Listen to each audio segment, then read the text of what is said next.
Hot, hot. 3, 2, 1.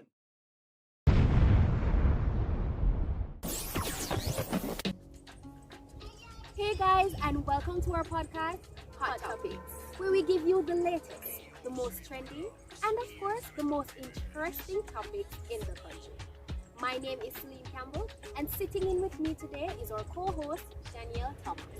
Danielle, thanks for coming. Alright, so we all know that Devon House is famous for its various ice cream flavors, right? So was this policeman?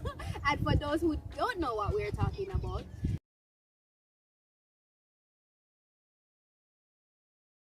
there was this about 2 weeks ago. About 2 weeks ago, there was this video circulating again on social media. Of course, all of the various platforms you can think of: WhatsApp, Instagram, Facebook. So it was Twitter. a video. So it was a video of a policeman who was, should I say, caught in a compromising, but not really compromising position, because as we know, that's an act for the bedroom. But the act in itself is quite, what should I say, Spanish, or it's not something that Widely accepted in Jamaica. in Jamaica. All right, put it right there. So it resulted in him. It resulted in a lot of things, people. So I know most of you have picked up what I'm talking about. So Shamil, tell me, how do you see cancel culture in his act? Well, for one, you had many of the Jamaican men cancelling him, burning him out, or whatever you want to call it. Basically telling him that the act is wrong. And we saw a lot of women praising this man for his skills. And they wanted, they were welcoming Him because, you know, we are women. But what made but what made this act wrong though, or where he went wrong, was that he was in his shirt. Yeah, it wasn't easy. So again, we touch back on the topic of reputation. Not only his reputation, but even the whole Jamaica Constabulary Force. Because the following day, they had a post saying that JDF nil, while the police constabulary force, the JCF, was leading. So that is because of what the policeman had done. So it's like the police are leading the JDF then in that regard. So, and what this resulted in, on a serious note, is that it resulted in a lot of policemen being ridiculed. Disrespected, yeah, because now if a policeman go on the road, he can just say Romares and then know them we attack. So I mean, it is very funny, but at the same time, we need to look at it that this man is a person. He's an individual who has feelings, as a wife, and the whole Jamaica abroad, it basically gone viral because there was this gospel artist, a lady abroad, who was saying that she willing to marry him once, of course, if his wife plans to divorce him, she will marry to him and take him up. So Because of his skills. Because of his skills. So uncle get promotion, but this can be very. Here is where cancel culture comes in as a problem now, because everybody knows about this. I heard that he was planning on committing suicide. So in cancelling, I mean, we do it sometimes blindedly. We make jokes about it because he was on his face was on a Buckingham, you know, the Buckingham Palace ice cream, there was like a small cup. His face was on it. I look at some KFC ad, his face was on it as well. I'm like, for the whole day, everybody, like majority of the person on WhatsApp in my phone, like, his status was just filled with this man. And then sometimes I wonder if cancel culture has caused us to lose our dignity. But then you have to look at it, even if he gets fired from the JCA and he plans to look another work, which work is he going to get? Because his face is out there, So even if he wins over the company with his resume, when he is now being called into the interview, it's a whole different thing. Yeah, because I mean, not to say that I would, but some people hasn't seen him have a start now because he's like a whole joke now. People, he's like a whole joke. And now we can talk about the spiral of silence theory, You know, you have an unpopular opinion in this case, but you don't want to share it because you're you're afraid of being cancelled. Yeah. So if If the next man is to come out and say, "What wrong with the man? Do nothing wrong with the man." He would get cancelled. He would get because cancelled. of the society So you that we see, live in. and that's the thing. Most of those who are bashing him, they bash him because, what should I say, bandwagon bashing him. Everybody are bashing him, so I'm gonna bash him too. And in doing all of this, we forgot that we are sometimes our brothers and our sisters keepers. And sometimes we spread certain news about people, we find it funny, but we don't know what it is doing to them personally. And we may say, I never we send him go eat ice cream. That is true. But you know, many of us have our secrets, many of us have our acts that we would never like to be revealed. So on doing this, especially the ones who were commenting as well. exactly. So upon doing this, I think sometimes we need to think about how would you feel if you were in that position.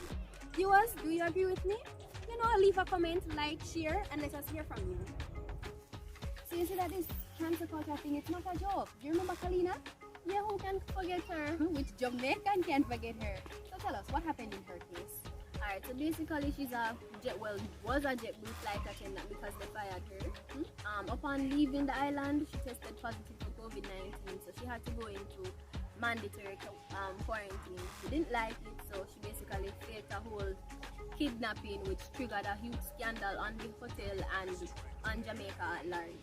Yes, and here we see where the same reputation comes into play, because not only did she lose her job, which resulted in, of course, her reputation being damaged, because everybody know her As a liar, so-called human trafficking girl, or as a liar, and it resulted in Jamaica itself getting another bad name at that.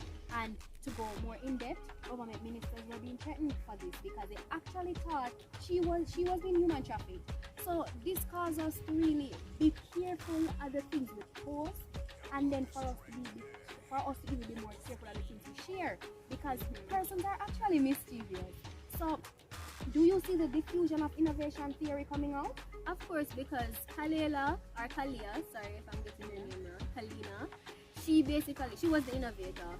She started this whole kidnapping story, and she basically shared it on a social media platform. So that was basically the platform in which she used. Then, you know, her followers or her persons with immediate contact to her would be the early adopters. So they got it and they ran with it, and, you know, repost, share, comment, everything. And it trickled down until it probably reached the laggards, because as you were saying earlier, you know, it doesn't stop at social media. It even went in because I read it in the paper. newspaper. Exactly. So for those who don't have access to social media, they can read it in the newspapers as well. And then not even that too, but when you factor in word of mouth, so basically you have to get the story one way or another. So yet again, it takes no time. It takes nothing. Within the snap of a finger, news spread. So what would you have to say after having all this conversation? What would you say to those watching? What would you leave them with? I would just tell them to be vigilant and be very cautious, because you need to be vigilant on the internet and in person as well. Because when we were talking earlier about the whole Black 7-seater thing, vigilant of your surroundings because you don't know what might happen, and vigilant on the internet because you don't know when something is just going to be a total lie, and then you fall in prayer, you share it, repost it, all of them things there, and then you get caught up in the web of lies. So basically you just have to be, you see right now we're moving from the state of being a passive audience to a more active audience, because we understand that not everything we see online is true. So when we look at it, we scrutinize things, and that's not necessarily a bad thing, you know. It's not a bad thing. Fact check, people. Can't stop fact checking, and it builds critical thinking, because this way you learn not to just accept what is seen on the surface, but to go further. Who is saying this? Like, you know, some people definitely don't have the time to do all of that. And if you don't have the time to do all of that, just be careful of what you post, or just don't post it. Exactly. If you don't have any time for fact check, don't post it. Because like it or not, we are in the age of technology. Every day technology just keep on advancing, and we don't even realize we are being consumed by the media. So it is that we are just so accustomed to, like, we see certain things, we find it funny, we post it, we share it. We don't care in terms of, is this factual? We don't take time to consider even a person's reputation, or even a person's reputation, or even a company, as in the case with Kalina. Whereas humanity gone, it's like we don't care for anybody anymore. It's just what brings us pleasure, and that's it. But until it comes directly in front of us and start affecting us, that's when we really learn how to avoid these things. But don't let that reach us, guys. I mean, you watch this and as we say, it's all our opinion. So tell us, what do you think? So I think this is where we'll close off because we have said enough. So guys, I just want to say thank you for tuning in. Thank you because if it wasn't for you guys, then this would have not been a possibility. Thanks to our lovely co-host, Shaniel Thomas, for joining us today. And of course, the man behind the camera, Mr. Pearson. Toodles to you. And to everyone who contributed to this being a factor, to this being successful. We just want to say thank you, and we really hope you learned something. Please, don't cancel us, of course, but do us a favor. Post, share, repost, like, comment. Thank you so much for tuning in to our podcast, Hot Topics. Bye.